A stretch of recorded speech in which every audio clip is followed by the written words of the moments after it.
there's positive charge on here, say, and I bring it close to the Van de Graaff. There will be an electric field between this charged object and the Van de Graaff, and the closer I get, the stronger that electric field will be. And when I touch the outer shell, then the charge will flow on the Van de Graaff. I go back to my power supply, I touch again a few thousand volts, and I keep spooning charge on the Van de Graaff. Will I be able to get the Van de Graaff up to 300,000 volts? No way, because there comes a time that the potential of this object, which comes from my power supply, is the same electric potential as the Van de Graaff. And then you can no longer exchange charge. What it comes down to is that when you come with this conductor and you approach the Van de Graaff, there will be no longer any electric fields between the two. So there will be no longer any potential difference. So you can't transfer any more charge. So you run very quickly into a situation which will freeze. You cannot get it above a few thousand volts. So now what you do, and here comes the breakthrough by Professor Van de Graaff from MIT, who now said, I don't have to bring the charge on this way, but I can bring the charge in this way. So now you go to your power supply, a few thousand volts, and you bring it inside this sphere where there was no electric field to start with. When you charge the outside, there's going to be an electric field from this object, and there's going to be an electric field from this object. The net result will be zero in between. There was no electric field inside. If I now bring the charged sphere there, I'm going to get E field lines like this, problem 2-1. And so now there is a potential difference between this object and the sphere. What I have done, by moving it from here to the inside, I have done positive work without having realized it, and therefore I have brought this potential higher than the sphere. Now I touch the inside of the Van de Graaff, and now the charge will run on the outer shell. And I can keep doing that. Inside, touch. Inside, touch. Inside, touch. And every time I come in here, there is no electric field in there. So I can do that until I'm green in the face. Well, there comes a time that I can no longer increase the potential of the Van de Graaff, and that is when the Van de Graaff goes into electric breakdown. When I reach my 300,000 volts, it's all over. I can try to bring the potential up, but it's going to lose charge to the air. And so that is ultimately the limit of the potential of the Van de Graaff. So how does the Van de Graaff work? We have a belt, which is run by a motor. Here is the Van de Graaff. And right here, through corona discharge, we put charge on the belt. There are very sharp points, and we get a corona discharge at a relatively low potential difference, goes on the belt goes here, and right here, there are two sharp points which through corona discharge take the charge off. On the inside, that's the key. And then it goes to the dome, and then it charges up to the point that you begin to hear the sparks, and that you have breakdown. And I can demonstrate that to you. I built my own Van de Graaff, and the Van de Graaff that I built to you is this paint can. I'm going to charge that paint can by touching it repeatedly with a conductor, and the conductor has I'm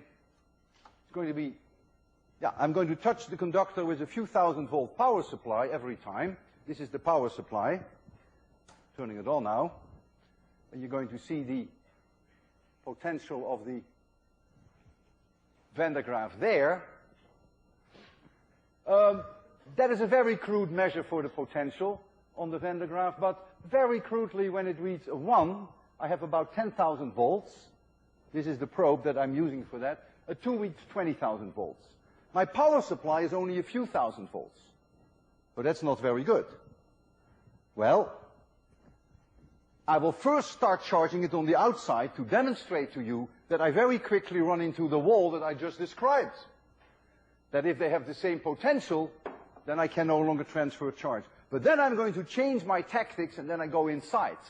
And then you will see that it will go up further. So let's first see what happens if I now bring charge on the outside. There it goes. It's about 1,000 volts, about 2,000 volts. 2,000 volts, keep an eye on it. 2,000 volts, it's heading for 3,000 volts. 3,000 volts, 3,000 volts, 3,000 volts, 3,000 volts. Not getting anywhere. I'm beginning to reach the saturation, maybe 3,500 volts. 3.5, it's slowly going to 4. Let's see whether we can get it much higher than 4. I don't think we can. So this is the end of the story before Professor Van der Graaf. But then came Professor Van der Graaf. And he said, look, man, you got to go inside. Now watch it. Now I have to concentrate on this scooping. So I would like you to tell me when we reach 5,000. You just scream. Oh, man, we already passed the 5,000, you dummies. 10,000. Scream when you see 10,000. Scream when you see 15,000. Scream when you see 15,000.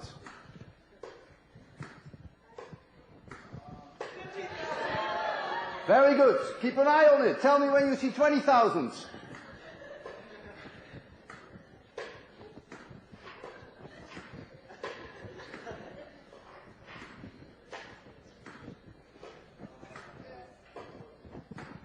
I don't hear anything. Now I want you to tell me every 1,000, because I think we're going to run into the wall very quickly. 21? I want to hear 22. Oh, you're already at 23. So I expect that very quickly now, the can will go into discharge. You won't see that, but you get corona discharge. And then no matter how hard I work, I will not be able to bring the potential up. But let's keep going. Are we already at 2,500? 25,000, sorry, 25,000? 25,000 volts. 25.6, 27, 27, 28, 28. Looks like we are beginning to get into the corona discharge. 28, boy, 28. That's a record. 28, keep an eye on it. 29, 29. You realize I'm doing all this work. Well, I got paid for it. I think I've reached the limit. I've reached my own limit, and I've reached the limit of the charging. Now we have 30,000 volts, and we started off with only a few thousand volts. Originally, it wasn't a very dangerous object, but now, 30,000 volts. Shall I? Okay, see you next week.